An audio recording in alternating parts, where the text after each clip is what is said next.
Hello दोस्तों, नमस्कार। संगीत के इस नए सेशन में दोस्तों आप सभी का बहुत-बहुत स्वागत है। दोस्तों सबसे पहले आप सभी को बहुत सारी ढेर सारी शुभकामनाएँ दोस्तों। जो भी विद्यार्थी एसटीईटी पेपर 1 और 2 जो दोस्तों पास किए हैं, उन सभी विद्यार्थियों के लिए हमारी तरफ से जो है जीना नॉलेज परिवार की तरफ से जो है आप सभी को ढेर सारी शुभकामनाएँ। और दोस्तों आप इसी तरह आगे भी अपना परचम लहराते रहेंगे हमारे साथ जुड़कर। तो दोस्तों आप लोग कमेंट कीजिएगा कि कितने लोगों का कौन-सा जो है पेपर था और कितना मार्क्स आ रहा है। तो दोस्तों आप लोग कमेंट कीजिएगा और कमेंट में मुझे बताइएगा। और हम आपको अब प्रिपरेशन जो चल रही है वो आप लोगों के लिए जो है बीपीएससी के लिए प्रिपरेशन चल रही है। तो दोस्तों आप लोग को यहाँ भी जो है उसी तरह से जुड़कर अच्छे से तैयारी कर लेना है और आप लोग को जो है सफल होकर एक अच्छे शिक्षक के रूप में स्कूल में व्यवस्थापित होना है। ठीक है? चलिए तो आप लोग कमेंट कीजिएगा आप लोग का कितना मार्क्स है। और जो दोस्तों आप लोग अगर अभी से तैयारी में नहीं जुड़े हैं तो अब बिल्कुल ही जुड़ जाइए, क्योंकि वैकेंसी जो है बहुत ही जल्द जो है देखने के लिए आप लोगों को मिलने वाली है अब। ठीक है? चलिए प्रश्न हम देखेंगे दोस्तों। यहाँ पे देखिए प्रश्न है, ये पिछले कड़ी का प्रश्न चल रहा है जो कि व्यक्तियों से संबंधित उनके पद, यानी कि उनको कौन सा पुरस्कार मिला, कब मिला, क्या वो गाते थे, क्या करते थे। तो दोस्तों इस टाइप का जो रिलेटेड प्रश्न है ये आप लोग का आज जो है 150 प्रश्न हो जाएगा सीरीज कुल मिलाकर अगर बात करें तो। ठीक है? तो आज देखेंगे यहाँ पे हम लोग 131 नंबर से, जो कि हम बताए थे आपको कि करवाएंगे पूरा 150 प्रश्न। तो इसमें 150 प्रश्न है दोस्तों, यहाँ से प्रश्न कहीं बाहर नहीं जाने वाले हैं। ठीक है? तो इतना और कर लीजिएगा इस चीज़ को। ठीक है? इस टॉपिक को, इस सेशन को करवाने के बाद इस टॉपिक पे जो है विशेष वीडियो बनाने की जो है ज़रूरत नहीं पड़ेगी। ठीक है? चलिए प्रश्न नंबर हमारा 1 है। यहाँ पे क्या पूछ रहा है कि किशोरी अमोणकर किस गायन शैली में पारंगत हैं। देखिए किशोरी अमोणकर की अगर बात कर लेंगे दोस्तों तो इनकी गायन शैली जो हो जाएगी वो क्या होगी, इनकी गायन शैली जो होगा वो आपका ख्याल हो जाएगा। ऑप्शन नंबर बी इसका सही जवाब हो जाएगा, ख्याल। चलिए अब देखेंगे आगे प्रश्न है 132 नंबर का कि किशोरी अमोणकर किस घराने से संबंधित है। देखिए इनका घराना की अगर हम बात कर लेंगे मेरे दोस्त तो इनका घराना जो हो जाएगा किशोरी अमोणकर का, ये आपका जयपुर घराना माना जाएगा। ठीक है? तो 132 का ए आपका जयपुर घराना हो गया। चलिए आगे देख लेते हैं। अगला प्रश्न हमारा क्या पूछा जा रहा है कि राग ललित के रचनाकार कौन है। तो अगर हम ललित की अगर हम बात कर लेंगे तो ललित राग के जो रचनाकार हो जाएंगे ये आपके हो जाएंगे कोई और नहीं बल्कि किशोरी अमोणकर ही हो जाएंगे। इसका जवाब हो जाएगा ऑप्शन नंबर सी, यानी कि किशोरी अमोणकर घराना मैंने बता दिया। कौन सा घराना? जयपुर घराने से ये मानी जाती है और ये ख्याल गायिका है। ठीक है? चलिए आगे देख लेते हैं। 134 नंबर का प्रश्न है दोस्तों। यहाँ पूछा जा रहा है कि पंडित कुमार गंधर्व ने कौन सा राग बनाया है। देखिए कुमार गंधर्व की बात हो रही है तो कुमार गंधर्व के अगर हम रागों की अगर हम बात कर लेंगे तो कौन सा राग बनाया है। तो इसका जो जवाब हो जाएगा दोस्तों ऑप्शन नंबर ए हो जाएगा, यानी कि इनका जवाब मालवती हो जाएगा। इन्होंने मालवती राग की रचना की है। चलिए आगे देखते हैं। 135 नंबर का प्रश्न क्या पूछ रहा है कि कुमार गंधर्व का जन्म कहाँ हुआ था। देखिए दोस्तों टॉपिक वाइज उनसे रिलेटेड एक एक प्रश्न उन्हीं से रिलेटेड मिलेगा जिनके बारे में पूछा जाता है आपके एग्जाम्स में। तो इसीलिए हम बता रहे हैं ना कि आपके लिए जो है अभी से लेकर पिछले 5 सेशन जो है लगातार ये इसी का हम करवाए हैं। तो आप लोग जो है रेगुलर इस चीज़ को देख लीजिएगा बारी बारी से उन सब सेशन को भी, ताकि आपका जो है वहां से प्रश्न छूटेगा नहीं। किसी भी संगीतज्ञ के बारे में प्रश्न आएंगे तो नहीं छूटेंगे, मैं यकीन के साथ कह सकता हूं, क्योंकि मैंने सारे प्रश्न को डाल रखा है। ठीक है?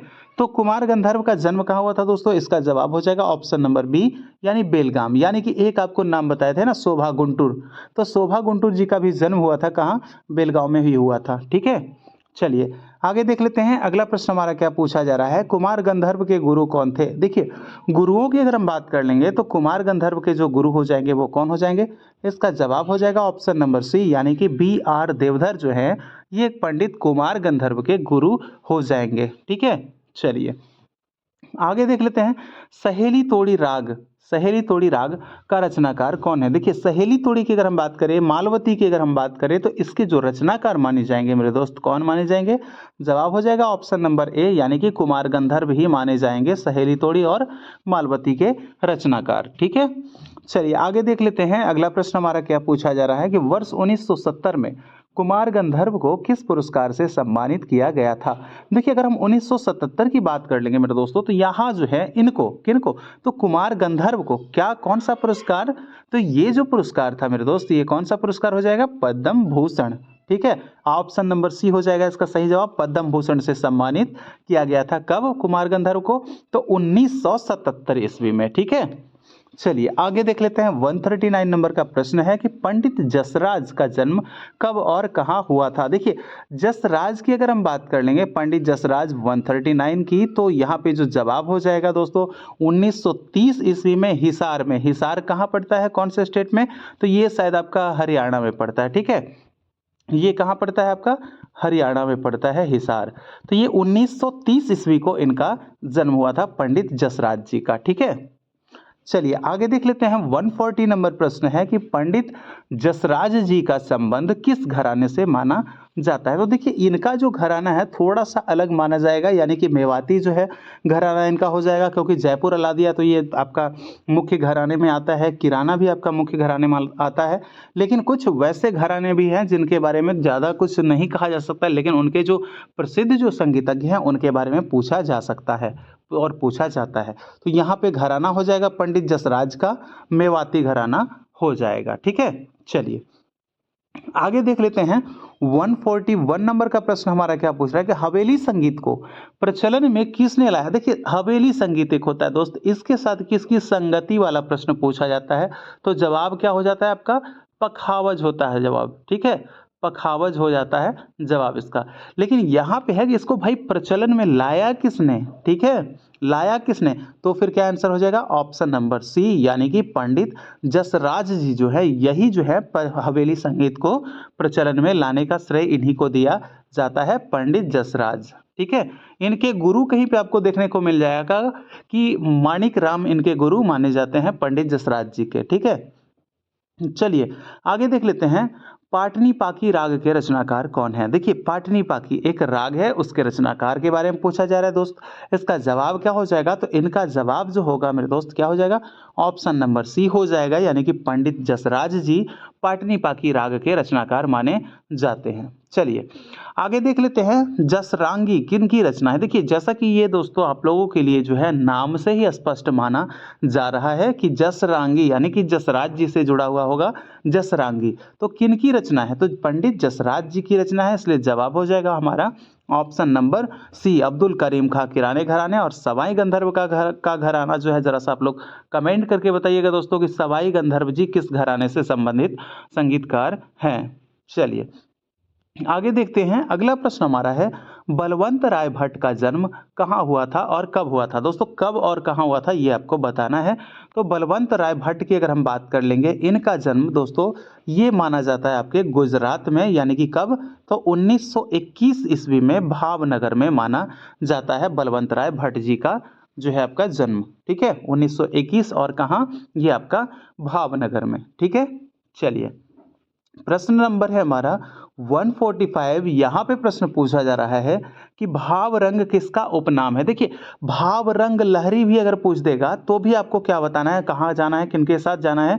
तो जिनके साथ भाव रंग जाएगा उन्हीं के साथ भाव रंग लहरी भी जाएगा। ठीक है, ये चीज़ आपको ध्यान में रखना है। ठीक है, तो ये इसका जवाब क्या हो जाएगा? भाव रंग लहरी। तो ये आपके हो जाएंगे बलवंत राय भट्ट जी। ठीक है, भाव रंग लहरी बलवंत राय भट्ट, और इनका जन्म अभी मैंने बताया 1921, और ये क्या हो जाएगा? भावनगर में। ठीक है, चलिए आगे देख लेते हैं। होरी होरी होरी खेलत नंदलाल किनकी बंदिश है। दोस्तों देखिए, बंदिश के बारे में पूछा जा रहा है कि ये काफ़ी जो है इनकी पॉपुलर बंदिश है। तो ये किनकी बंदिश है, इसका जवाब क्या हो जाएगा? इसका जवाब होगा मेरे दोस्त होरी होरी होरी खेलत नंदलाल। ये जो आपके जो है बंदिश हैं, ये किनकी हो जाएगी? इसका जवाब हो जाएगा ऑप्शन नंबर बी, बलवंत राय भट्ट की। ये क्या है? ये उन्हीं की बंदिश है। चलिए आगे देख लेते हैं। 147 नंबर का क्वेश्चन है दोस्तों। यहाँ पे क्या पूछा जा रहा है कि इनमें से कौन तबला के साथ साथ, देखिए तबला वादक तो है ही, ठीक है, तबला के साथ साथ जल तरंग भी बजाने में निपुण थे। जल तरंग भाई कैसा वाद्य है? जल तरंग आपका घन वाद्य है। और तबला कैसा वाद्य है? तबला आपका अवनद्ध वाद्य है। ठीक है, अवनद्ध वाद्य है। तो यही पूछा जा रहा है कि ये जो है जल तरंग, तबला तो बजाते ही हैं लेकिन साथ साथ क्या है, जल तरंग में भी निपुण है। तो दोस्तों इसका क्या जवाब हो जाएगा? इसका भी जवाब हो जाएगा आपके पास बलवंत राय भट्ट। साथ ही मैं बता दूं कि ये गायकी भी करते थे। ठीक है, गायकी भी करते थे। समझ में आई बात? चलिए आगे देख लेते हैं अगला हमारा प्रश्न क्या पूछा जा रहा है। 148 नंबर का प्रश्न है कि रामाश्रय झा का जन्म कब और कहाँ हुआ था। तो रामाश्रय झा की अगर हम बात कर लेंगे तो इनका जन्म दोस्तों माना जाता है कहाँ, 1928 ईस्वी में दरभंगा में माना जाता है रामाश्रय झा। इनका जो उपनाम जो माना जाता है मेरे दोस्त, क्या माना जाता है, राम रंग। ठीक है, इनका उपनाम राम रंग के नाम से ही जाना जाता है 1928 में, और दरभंगा में इनका जन्म हुआ था।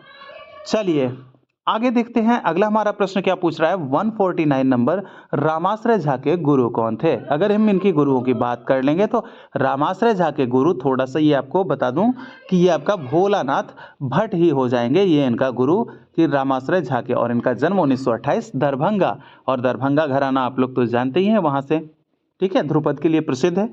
चलिए इस सेशन का जो है लास्ट प्रश्न यानी कि 150 प्रश्न, यानी कि आपके 150 प्रश्न पूरे हो जाएंगे। आप लोग देख लीजिए, अगर 150 प्रश्न तो यहाँ से आपका 20 नंबर का प्रश्न जो है यहीं से आपका कवर हो जाएगा। ये लगभग मान लीजिए तो हाँ बिल्कुल, क्योंकि एक्स्ट्रा जो आते हैं किन्हीं का पुरस्कार पूछ दिया जाएगा, तो किन्हीं का घराना पूछ दिया जाएगा, तो इस तरह से मतलब मान लीजिए एक मोटा मोटी 20 नहीं तो 15 से और मान लीजिए कि यहाँ से प्रश्न आएंगे, क्योंकि पिछले जो देखे थे हम वहाँ से प्रश्न दोस्तों आपके अच्छे खासे पूछे गए हैं।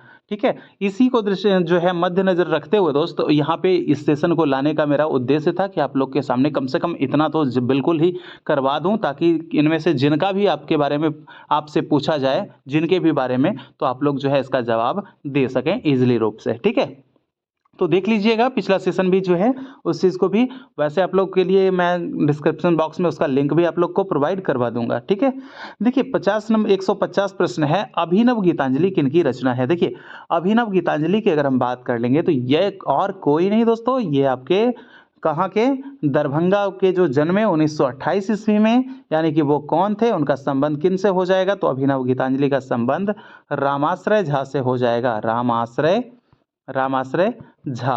तो आप लोग देखिए यहाँ पे ऑप्शन में कहाँ है, यहाँ पे ऑप्शन में कहीं नहीं है, इसलिए हमारा आंसर हो जाएगा उपयुक्त में से कोई नहीं, ऑप्शन नंबर ई।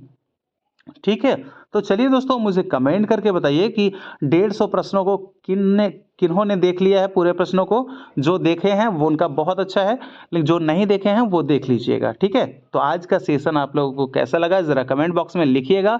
और दोस्तों हम मिलेंगे आपसे अगले नए टॉपिक्स के साथ, जिससे ज़्यादा प्रश्न पूछे जाते हैं उस टॉपिक को लेकर, और जो प्रश्न जो आपके जिस तरह से जो चैप्टर से पूछे जाते हैं उन सभी प्रश्नों को भी लेकर आपके सामने मैं हाजिर होऊंगा। और आप लोगों के लिए अब रेगुलर जो है क्लासेस चलेगी, बस बीच में कुछ दिन का डिस्टर्बेंस है तो एक दिन छोड़कर हो सकता है अभी चले, बाकी फिर रेगुलर कर दिया जाएगा। ठीक है, चलिए तो दोस्तों हम मिलेंगे आपसे अगले सेशन में, जब तक के लिए हमें इजाज़त दीजिए।